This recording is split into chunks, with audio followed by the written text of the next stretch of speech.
On entre dans un ascenseur, les portes se referment et hop, nous voilà face à notre propre reflet. C'est un détail auquel on ne prête presque plus attention et pourtant c'est quasi systématique. Mais pourquoi au juste? L'explication du jour nous vient du blog Tu savais ça, qui, vous allez voir, déniche des infos inutiles, donc absolument indispensables. Accrochez-vous, parce que l'histoire de ce simple miroir est bien plus riche qu'on ne pourrait le croire. Bon, la première chose qui vient à l'esprit, c'est évident. C'est pour vérifier si on a une mèche de travers ou si tout est en ordre. Et oui, c'est pratique, on est d'accord, mais si on s'arrêtait là, on passerait vraiment à côté de l'essentiel. En fait, la coquetterie, ce n'est qu'une toute petite partie de la réponse. Alors, rentrons dans le vif du sujet. La toute première raison, elle est historique. Et elle est née d'un problème très humain.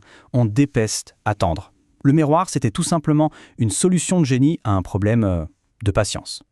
Il faut s'imaginer la scène. On est dans les années 50, en plein boom économique.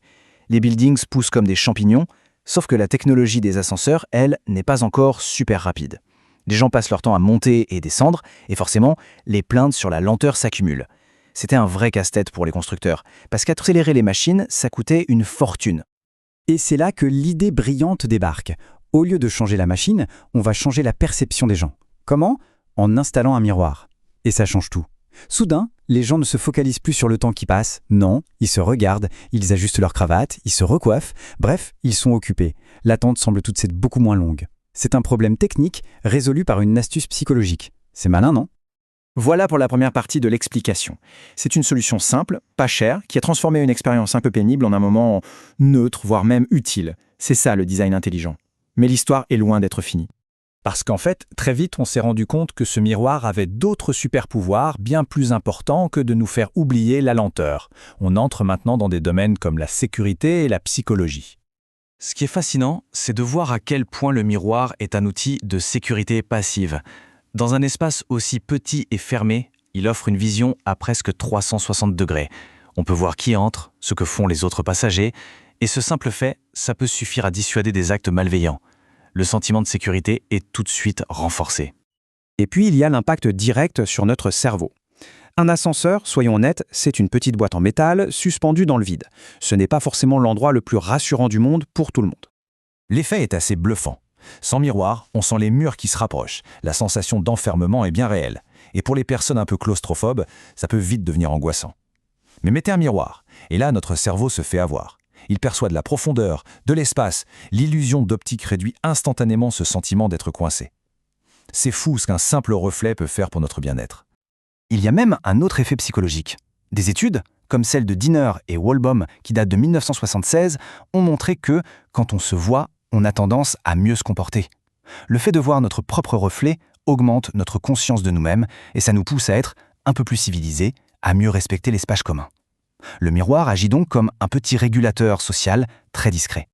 On arrive maintenant à ce qui est peut-être la raison la plus importante, et pourtant c'est souvent la plus méconnue. Le miroir n'est pas qu'un gadget de confort. C'est un outil absolument essentiel pour l'autonomie de nombreuses personnes. Pour le comprendre, c'est très simple. Pour une personne en fauteuil roulant, faire demi-tour dans une cabine d'ascenseur, c'est souvent mission impossible. Grâce au miroir, la personne peut entrer de face, garder un œil sur les indicateurs d'étage et les portes derrière elle, puis sortir en marche arrière en toute sécurité. C'est tellement fondamental que dans beaucoup de pays, c'est devenu une norme obligatoire. Cette petite surface qui reflète notre image, elle n'a pas tout à fait la même signification partout sur la planète. Sa fonction de base, elle reste la même, mais la culture et le design s'en sont emparés. En Asie par exemple, où la conscience de l'espace collectif est très forte, les miroirs aident à ne pas gêner les autres.